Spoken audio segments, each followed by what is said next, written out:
Interruption, but I'm Mike Wilbon. It's National Llama Day, Tony. How should we celebrate it? I'm Tony Cornheiser with a joke. What did the llama say to the yoga teacher? What? Namaste. Are you a Namaste? Are you a yoga guy? Do you know that pun on I Namaste? have no idea what that is. I have no idea what you just said. Okay, great. None. Great. So then that joke is lost on you, but there are dozens of people laughing. I'm sure. And they're getting all up from, our yoga viewers. A pad. Yeah. We got some. Well, maybe we don't. I don't know. Welcome to PTI, boys and girls. In today's episode, the college football playoff is set. Juan Soto gets nearly $800 million from the Mets, and Kirk Cousins looks shaky again. But we begin today with the two top teams in the AFC, Kansas City and Buffalo. The Chiefs again got a walk-off field goal, this time against the Chargers. The Chiefs' fifth straight win on the last play of the game. The Bills scored 42 points and got 6 touchdowns by Josh Allen, but lost on the road to the Rams 44-42. So, Wilbon, which result did you find more compelling? Tony, result I found more compelling is Kansas City. And I watched every snap of that game last night. And just to get the doink for the division, as I think cleverly our friend Mike Tirico said, I think of my franchise, we get double doink and get bounced out of the playoffs. This guy comes in and doinks it off, it goes in, and they win the division. The games, every game has such drama, Tony. And so, if I did the as you used to tease me, the WPI, Wilbon Power Index, Kansas City has to be at the top because they keep winning these games and they're the champs. But, I think Detroit's a better team. Like when I take Detroit tonight, I'm not a bettor, as you know. Would I take them in a game against Kansas City? I think I would. But Kansas City keeps winning these stupid games. And it's just like all the great championship teams in other sports forever and ever. Whether you're talking about the Bulls and the Celtics or the Yankees or the Dodgers or whomever, they just championship teams find ways to win. And number 15, my goodness, I didn't think I'd ever compare a quarterback in my time to Joe Montana when it came to escaping and winning games and daring in sort of a James Bond nature. But he's got that element, and so that's the result for me. Josh Allen, vote for him for MVP. If I had a vote, I might vote for him for MVP. But Kansas City, Tone, again, they deliver. Yeah. I will just say about Mahomes, as I've said 1,000 times, he's the best football player on the planet. There's no doubt about that. Doesn't mean he's the MVP. He's the best football player on the planet. Right. I'm going to say that the result that was most compelling to me was Buffalo because Kansas City does this every single week. It's either a blocked field goal or a made field goal or a bad snap at an inopportune time, but it's every single week. I told you the other night that Kansas City wins, but they don't cover. Their plus minus, they're 12-1. Their plus minus is plus 56. The other team that's 12-1, which you mentioned, Detroit, their plus minus is plus 183. There's a real difference there in terms of aspect of what you're looking at. Mike, I am confident that at some point Kansas City's going to lose, but as I've said to you before, I never think it's this game. Because when Mahomes is out there, I never think that. The Buffalo thing was different to me because they were about to get blowed out. In the third quarter, I think they were down 31-14. At the top of the fourth, they were down 38-21 or something like that. And they kept coming back. This was like SMU against Clemson. They kept coming back. They didn't win, but the 42 points that they got is the highest amount of points all year with a team that's lost. And Josh Allen really, he was fabulous. He really looked like an MVP. I just want to make two small comments here. One on the Rams who beat them. That's the way the Rams should be every week. The Rams are a playoff team. They are that good. I like the Rams when you in have that division. When you have Stafford throwing to Nakua and to Kupp, I mean, they should be this good. And Pittsburgh, which we didn't mention, also 10-3 like Buffalo. You know what Pittsburgh's got coming up? Because we're going to learn about them. They're at Philly. They're at Baltimore. They're home Kansas City. So we're going to know about them. They could. Yeah. Yeah, that's a torture chamber right there. Well, you alluded already to the college football result from the weekend. One of them, Tony, the 12-team college football playoff, of course, is set. Despite losing the ACC championship game, SMU got the at-large bid ahead of Alabama, Oregon, Georgia, Boise State, and Arizona State got the byes, with overall #1 Oregon facing the winner of Tennessee, Ohio State. Tone, what do you take away from the playoff field as it's set and matchups along with this past weekend's conference championship outcomes that led to them? So you and I have talked about this incessantly over the past 6 or 7 weeks because I love this whole build-up, and you don't like the build-up. You like the end result. Payoff. I would not have done this. I would not have kept SMU and bumped Alabama. I would have compared their wins where SMU is 0-2 against ranked teams and Alabama is 3-1, including beating Georgia, the SEC champion, and beating South Carolina, which beat Clemson, which beat SMU. But you know, Mike, I'm not livid about it. I don't think it's criminal. I mean, Alabama had this terrible loss to Oklahoma, which is a worse loss than anything SMU had. And so it's okay. And I don't think you have to protect the field with a 3-loss team. I don't think you have to. What do I like about it? I like that Boise State is getting a bye, ahead of Arizona State and Clemson. Too. And I'm expecting the ACC commissioner. As well. I know, but they're ahead of them. They're ahead of them. They're ranked ahead of them. I'm expecting the ACC commissioner and the Big 12 commissioner to whine about this like they've whined about everything else. Boise State has 1 loss, Mike, at Oregon, the #1 team in the country, by 3.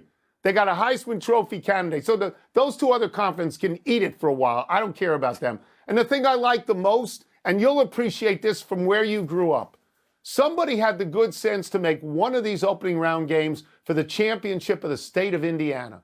That Notre Dame was going to play Indiana. Yeah. And I think that's pretty cool. And I'm happy that they separated Georgia and Texas, because I don't want to see that again unless it's a national championship. I'm done with that. Championship alma mater would play Notre Dame if the committee had any sense of sort of theater and stage, and they did, and good.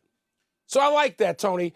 Look, like you, I don't know what I would have done with Alabama SMU if I was sitting in the room and voting. I don't believe that you just have to say, the team that plays in the toughest conference, well, that means we got to take Vanderbilt, because they probably have more impressive wins and they have more impressive losses just because they play in the SEC. So I'm not playing that game, and that's what I was afraid that was going to be played, and it wasn't. So let me commend the committee and apologize for suggesting all fall they would try to put a 5-loss SEC team in the field, because that's what I legitimately thought. I'm glad to be wrong.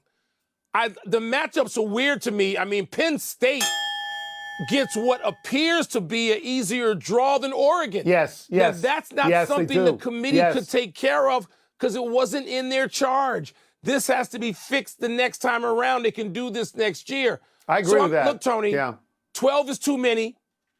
You shouldn't have to play 17 games in college football to win a championship, which somebody could have to do. I'm going to watch it all and be crazed and happy over all of it. It's too much. It's too many. It goes on too long. But we are a world and a culture of excesses, and so that's what we got. I'll enjoy it. By the way, shout out to Clemson and to Dabo Swinney in this regard, that Clemson understands how to maneuver in a big game, and they had a big game. They do. And everybody put Dabo Swinney on the side of the road because of him and the transfer portal. So it's redemption for him. To a degree, it is redemption. Let's move to the signing of Juan Soto by the Mets for $765 million over 15 years, the most individual money in the history of sports. Soto turned down just $5 million less from the Yankees, where he played this year. Wilbon, what does this tell us about Soto, about the Mets, the Yankees, and about baseball? Tony, it tells me less than most people. It reminds us that this is what Scott Boras does. And if you attach yourself to him as a player, the greater you are, your decisions are going to be fueled mostly by money, and you accept that. Otherwise, you wouldn't sign up with Scott Boras. You say, I got other priorities. I can take 5 or 10 or 15 or $100 million. So it doesn't tell me anything. It's the championship of New York. It goes back and forth. I don't particularly care about that. This is a big story. Don't get me wrong. I get that. Juan Soto's already been on 4 teams. He's 26 years old. He left your team, the Nationals, in the lurch after winning a title. He was barely out of diapers. So this is a big story. He gets more money than Shohei. I mean, I don't know that I would do that. But, Tony, I don't know how long it will matter. I hope, is he Albert Pujols? Is he going to leave and go somewhere and his production going to drop forever and ever more and he hit his height in his 20s? I don't know. But it doesn't excite me. It's fine. The Mets should be great. They put him in a lineup with a guy who's already MVP quality. It's fine, but it doesn't excite me.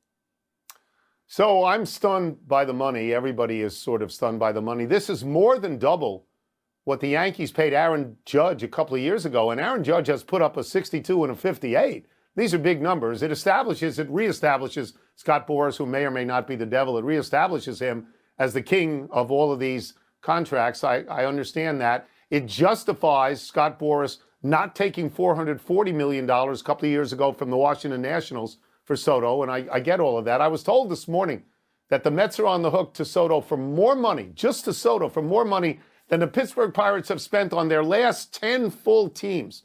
That's astonishing to me. I look at this, Mike, and I wonder, why did he take the Mets over the Yankees? I mean, if it's $5 million, if that's the only difference, $5 million, it almost feels like it's personal. It almost feels like he had an axe to grind against the Yankees, and I don't know how that works.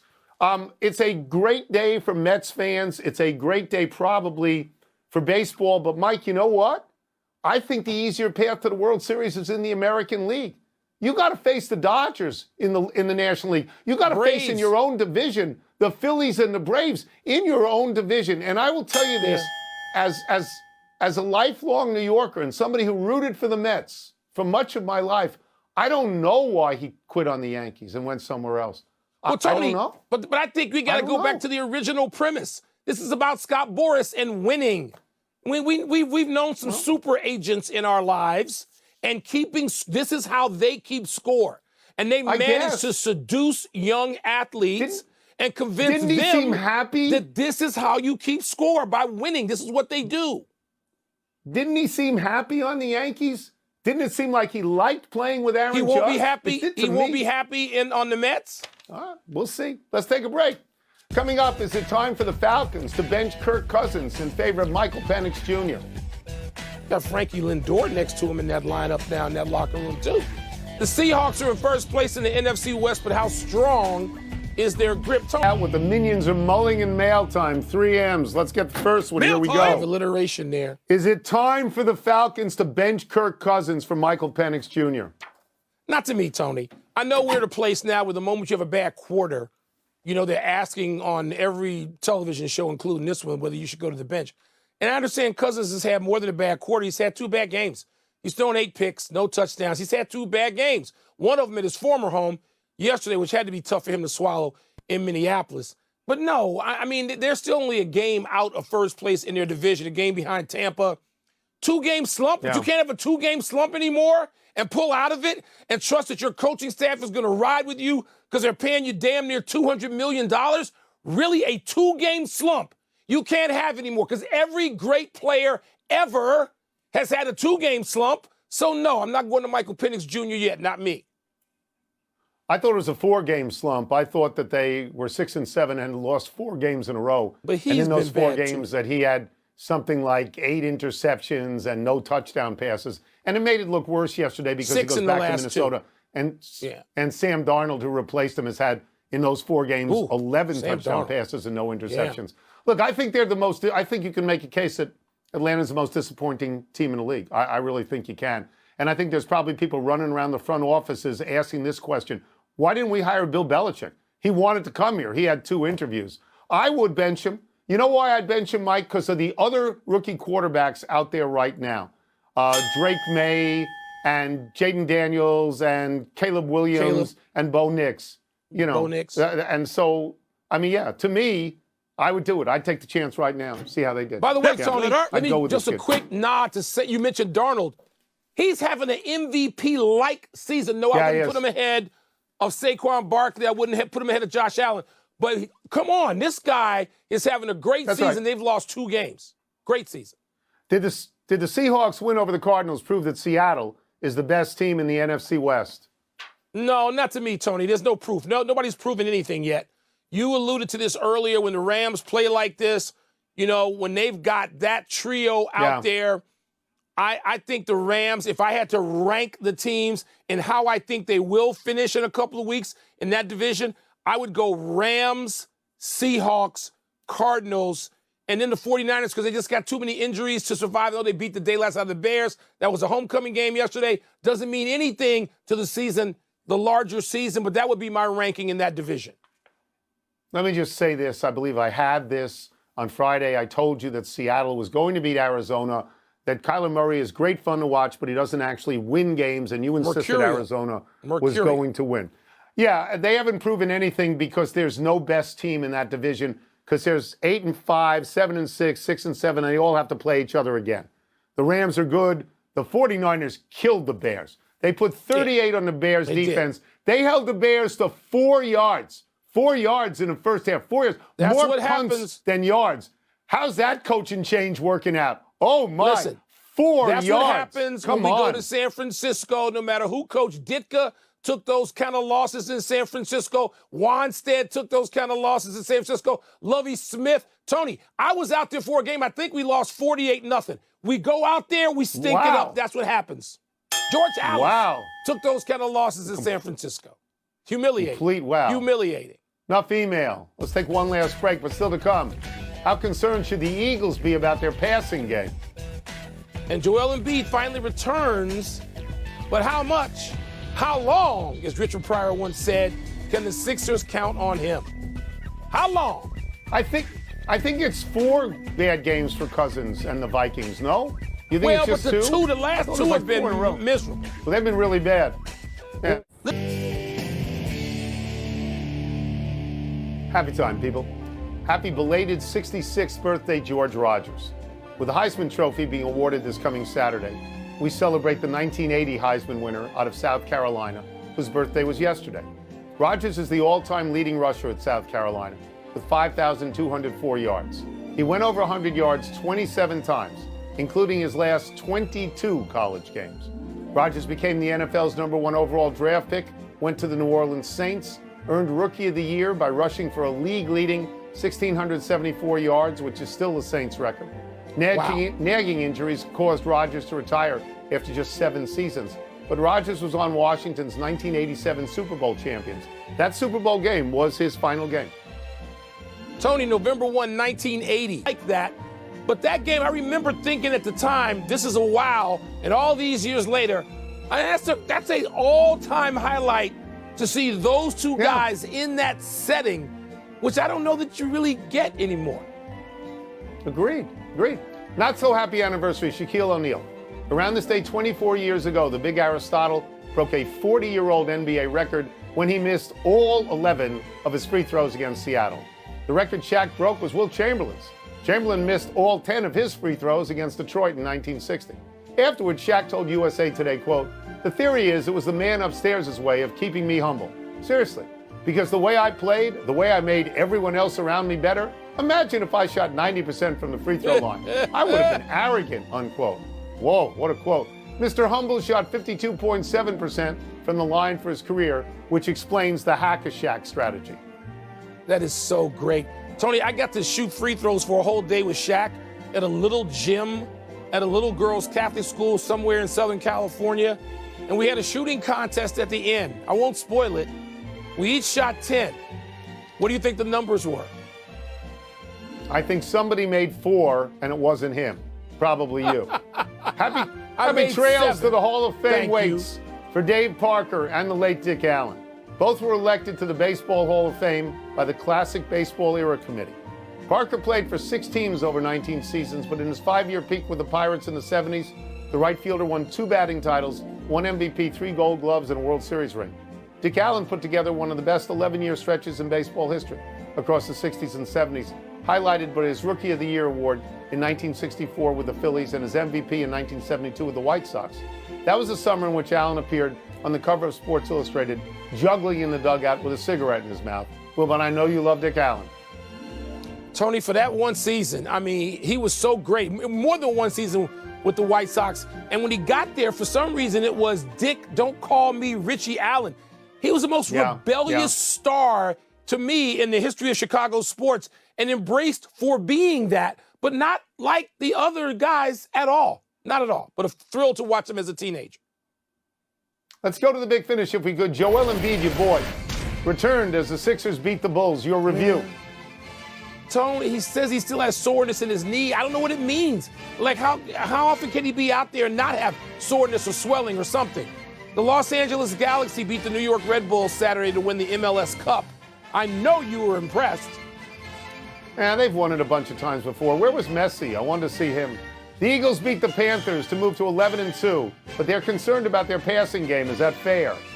Yeah, maybe. It's kind of a look ahead. You're not going to run the ball down the throats of the Detroit Lions in Ford Field if you have to play there in January. So maybe we're getting ahead of ourselves.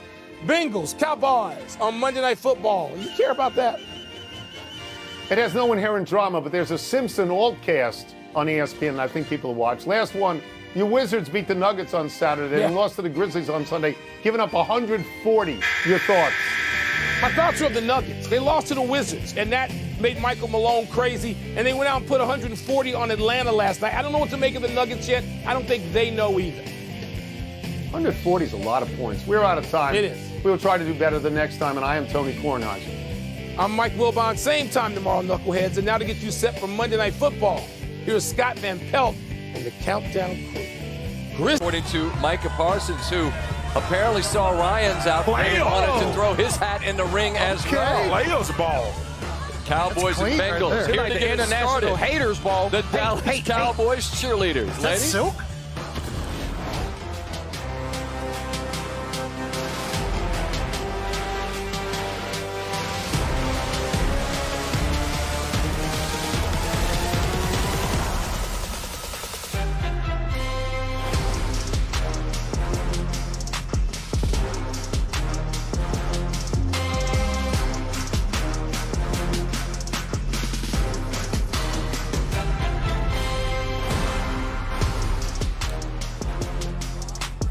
It's Monday Night Countdown, and it is a gorgeous day here, deep in the heart of Texas. Good to be back here. Bengals and Cowboys. Pretty out there, Scott. A lot, yeah. It's pretty out there, man. It is that, and inside as And the well, roof is not especially falling. sitting next to this man, Ryan Clark. Look at that hat. Huh? I didn't know. Hey, Scott. Yeah. I didn't know we were gonna be doing a show with Shabuzi and Chris Stapleton today. Knockout punch. It's so Jason Kelsey arrived a little early for some quality time at The Rock. Is that true? Huh? Quality he was time early at The today. Rock. You were in early today, right? Oh, yeah. No, Yeah, yeah, good definitely time. got some. Yeah, for sure. Yeah. Okay. And Hang in there, JK. It's gonna be a wild ride today, brother. Yeah, okay. And we got the top 20 pick from the draft for the Cowboys back in the day. My man had Shabuzi and swag made me forget everything I was going to say. All right, so this is a game, fellas, that when the schedule comes out in the spring, we circle and we say, man, this is about to be a good one. Yeah. Teams technically still have playoff hopes. You got to squint to see them, but they're still there. In terms of the storylines tonight, Jason, I'll give you the first crack at it. What are you looking at? Yeah, I'm looking at Micah Parsons. I mean, everything on defense has gotten a lot better for the Cowboys since he's come back. And one of the things he does well is anybody can get some. I mean, he's going to line up over the left tackle, the left guard, the center, the right guard, the right tackle. Everybody's getting the business. And then we'll start here on over the right tackle. This is where he primarily is. He loves going to his right hand with this quick right into the inside. You're going to see him do the same thing on the left guard. So whenever I was playing him, when I had to block him, I'd be, okay, I'm going to sit on this. I'm going to sit on this move to his right hand. Then we got my man Cam Jurgens. Oh, now he goes to the left hand. You're not ready for that. Now all of a sudden he's going to line up on the right guard. Everything has been working back in towards the center. Here he goes with the stutter. Back around the right side. He's really developed into a rusher that can dominate both sides of the ball. There we go inside. The slide doesn't really help out the left tackle. I'd be a little bit upset if I was at left tackle, honestly. But One that's not getting a lot of coverage is Chase Brown, the running back of the Cincinnati Bengals, over 120 yards since week 9, second in the NFL. But it's been about the explosive plays that he's been able to create, not only in the run game, but the pass game. You know you have to pay attention to Jamar Chase, and so you're going to get light boxes whenever you face the Cincinnati Bengals, whether it's 12 personnel, 11 personnel. He's a guy that can hit the home run. He's set up Joe Burrow and this offense so many times in the red zone based off of what he's done with the football in his hands. Scott, this is a storyline for me. The two units that have struggled, but here lately, Dallas offense has found something, obviously, with Rico Dowdle being the main guy with the bulk of the carries. Cooper Rush in, they were effective in the play action last time out as well. I'm interested to see how this Cincinnati defense responds. They've been really all season long, giving up a lot on the ground, especially to teams that will commit to running the football for 4 quarters. We've seen it time and time again. The most disheartening thing about this defense is how many explosive runs they give up as well. I'll be interested to see which one of these units can take care of business tonight, and I guarantee you the reason why people may think this game is going to be closer than what it should be is because this defense is one of the worst, and Dallas offense has finally found some life in the last 2 weeks on that side of the ball. In terms of data, you'd have to think it'd be game script, right? Absolutely. Cincinnati can jump them and get out ahead. Maybe Cooper's got to throw the football more. We've got 2 hours to talk about that, and we will. Speaking of game script, the reigning Super Bowl champion Kansas City Chiefs, they are very comfortable and familiar with being in this spot. Down 1 in the last 5 minutes. This is, I believe, the best off-schedule quarterback in the National Football League. That's a 3rd and 10 throw where he finds Xavier Worthy. Keeps